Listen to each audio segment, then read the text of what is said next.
de Frente. Olá, para você que não me conhece, meu nome é Alessandro, mais conhecido como Negão. E para você que já me conhece, seja bem-vindo a mais um Linha de Frente, onde você vai ficar muito bem informado e aonde a gente vai passar aí a tarde com você.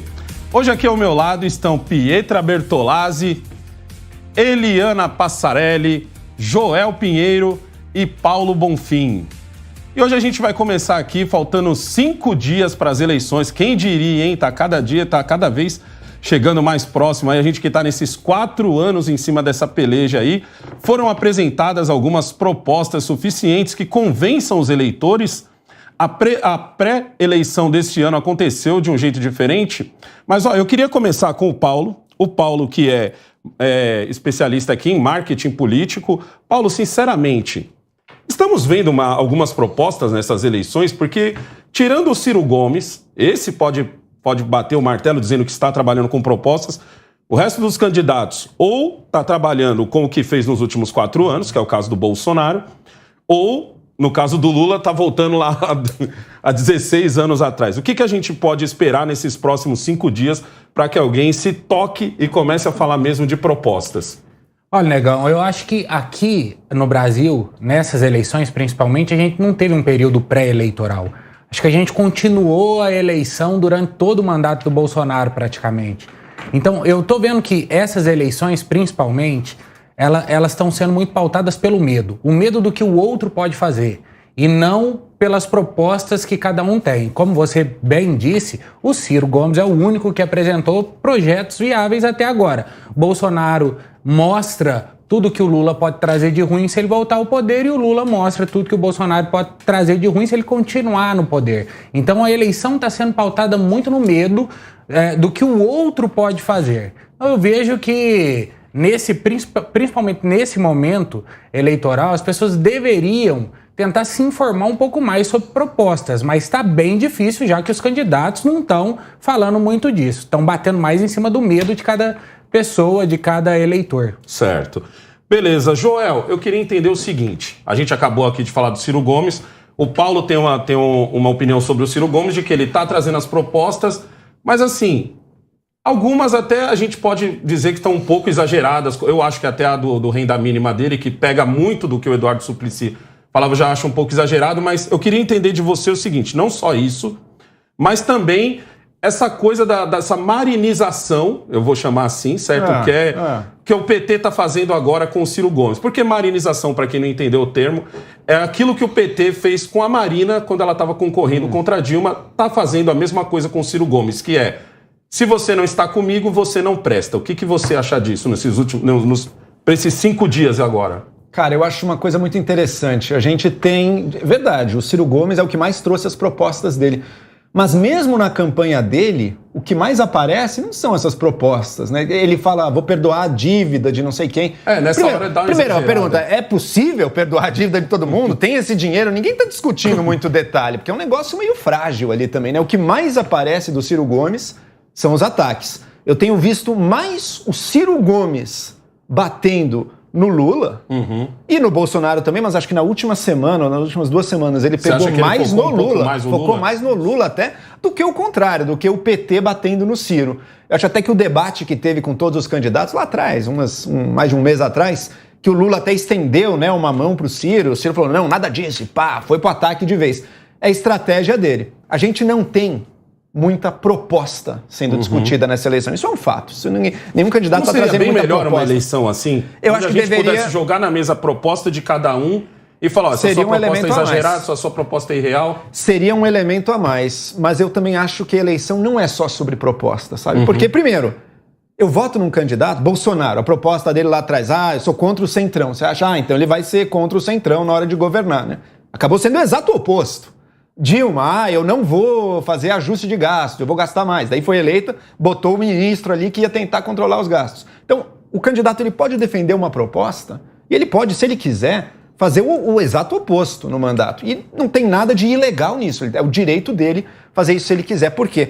Porque a gente não vota só em proposta. Seria importante discutir mais proposta, mas a gente vota não é na proposta, a gente vota na pessoa. Então me interessa mais saber quem é essa pessoa, qual a índole dela, qual o caráter dela, qual é a equipe dela, quem está junto com ela nessa candidatura.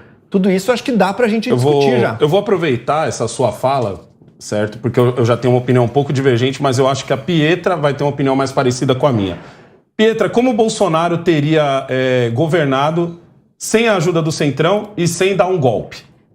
Sem dar um golpe e sem ajuda do Centrão, só tem essas duas opções? Só tem essas duas. Porque a democracia obriga o Bolsonaro a ter que conversar com o parlamento. Exatamente. Parte do parlamento já disse que não quer conversa. A parte que quer conversa é justamente a do Centrão. Eu acho que talvez baseado nisso, né? As pessoas cobraram muito do Bolsonaro na última campanha dele, né? Quando ele falava que ele não ia fazer nenhum acordo e tal. E isso realmente, na prática, é inviável. Talvez o Bolsonaro nunca tivesse tido antes, talvez não, ele nunca esteve antes numa posição de chefia no executivo. Então, ele, de fato, viu na prática que é impossível você legislar, você presidir um país sem ter qualquer acordo com o legislativo. Então, não é uma questão de propostas. Aí, por incrível que pareça, a gente vai começar esse programa com a minha concordância com o Joel, quando ele fala que uma eleição não é só sobre propostas. Não adianta você ficar vomitando aí um monte de propostas absurdas, como é o caso da Tebet, inclusive, né, que fala nos R$5 mil por ano para aluno formado no ensino médio. Como, né?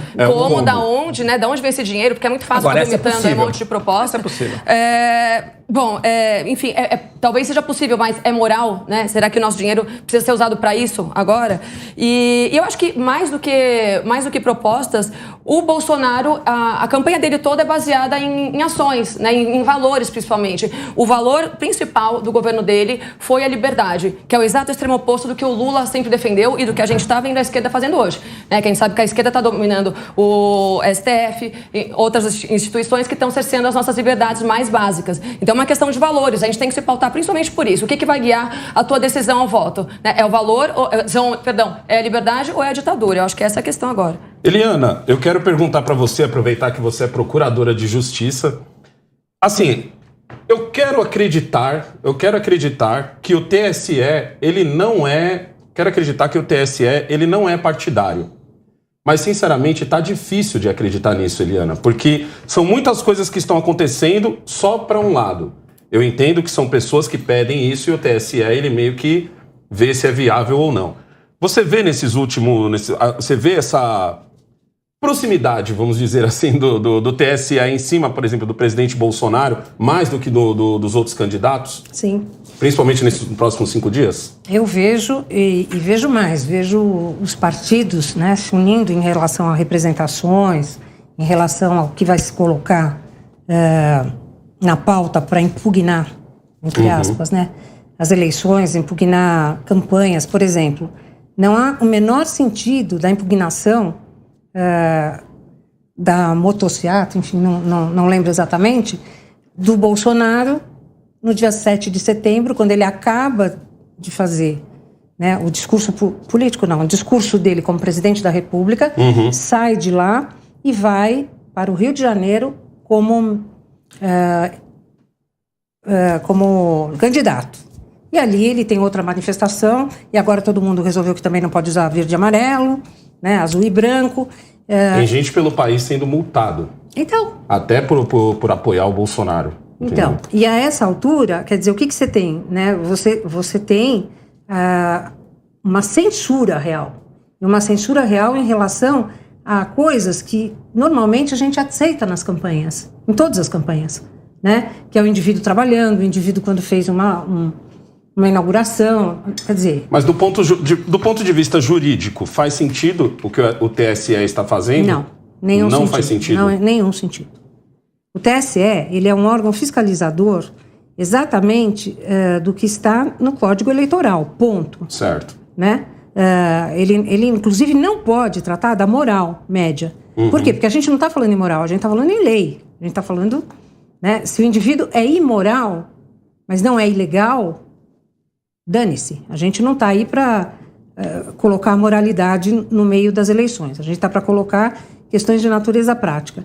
E não é isso que eu estou vendo. Pela primeira vez, isso, era o que eu já ia te pedir, se isso está acontecendo pela primeira vez. Pela primeira vez, eu acho. Paulo, eu queria voltar em você e perguntar o seguinte, Paulo. Sabatina ou debate?